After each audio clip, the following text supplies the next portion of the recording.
కోరిక ధర్మయుద్ధం ప్రకటించని చెప్పి పరేడ్ గ్రౌండ్ లో మాదిగ ఉపకులాల ధర్మయుద్ధం ప్రకటించి విజయం సాధించిండు, లక్ష్యానికి చేరుకున్నాడు.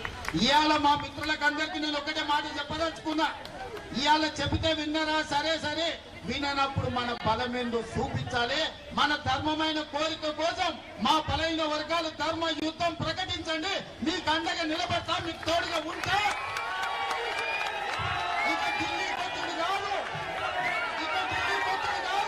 మీరే మా కళ్ళకి రావాలి.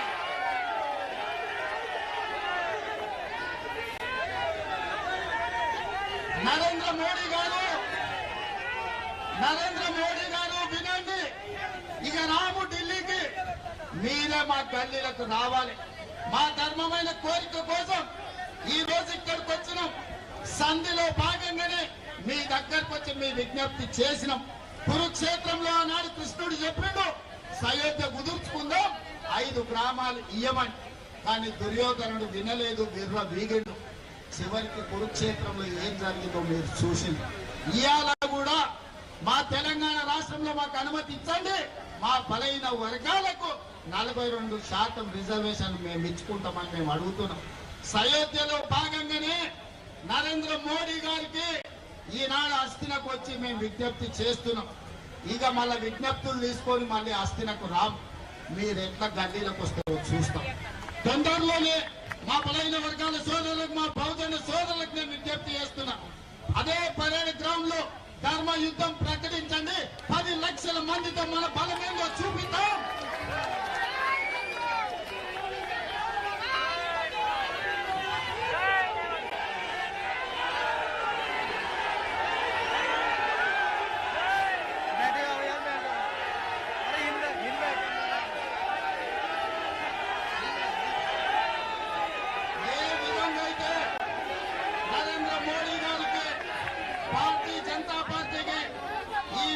మీద నుంచి వేలాది మంది మా బహుజనుల సమక్షంలో భారతీయ జనతా పార్టీకి హెచ్చరిక జారీ చేస్తున్నా.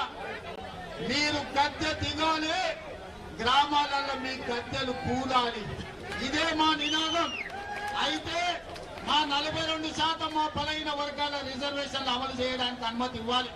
ఒకవేళ మా బలైన వర్గాల 42% రిజర్వేషన్లకు మీరు చట్టాలను మార్చి మాకు సాయం చేయకపోతే మీరు గద్దె దిగాల్సిందే, మీ గద్దెలు కూలాల్సిందే. గ్రామాలలో మా బలైన వర్గాల సోదరులారా, ఇప్పుడు రాకపోతే ఎప్పుడు రాదు, ఇప్పుడు రాకపోతే ఎప్పటికీ రాదు. ఇంత ఊపు మళ్ళీ దేవు. ఈనాడు నేను విజ్ఞప్తి చేస్తున్నా, మీకు అండగా నిలబడే మీ సోదరుడు తెలంగాణ రాష్ట్రానికి ముఖ్యమంత్రిగా ఉన్నాడు. ఎవరు ఏమనుకున్నా మీకు అండగా నిలబడే ధర్మం నా మీద ఉన్నది. రాహుల్ గాంధీ గారి మద్దతు మీకున్నది. రాహుల్ గాంధీ గారి నాయకత్వంలో మీకోసం కొట్లాడి గల్లీ నుంచి ఢిల్లీ వరకు ఏకం చేసి అన్ని రాష్ట్రాలలో బలాన్ని కూడగట్టి బలైన వర్గాల రిజర్వేషన్లు తీర్చే బాధ్యత కాంగ్రెస్ పార్టీ, రాహుల్ గాంధీ గారు తీసుకుంటారు. ఇవాళ మీరందరూ ఏకమై రేపు జరగబోయే ధర్మ యుద్ధంలో మన బలమేందో పరేడ్ గ్రౌండ్ లో ప్రదర్శించండి. ఎట్లా మోడీ దిగిరాడో, ఎట్లా మన రిజర్వేషన్లు మన ఇంటికి రావు.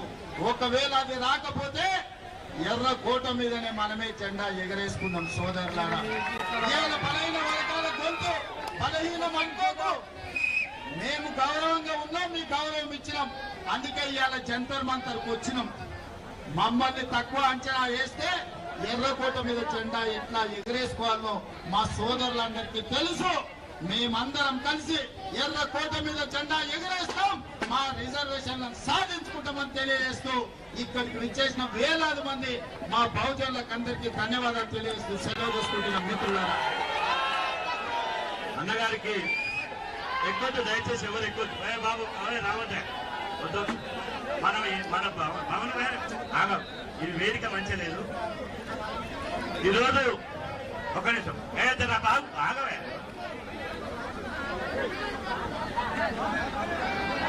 మన అన్న ఉప ముఖ్యమంత్రి వర్యులు బట్టి విక్రమార్క గారు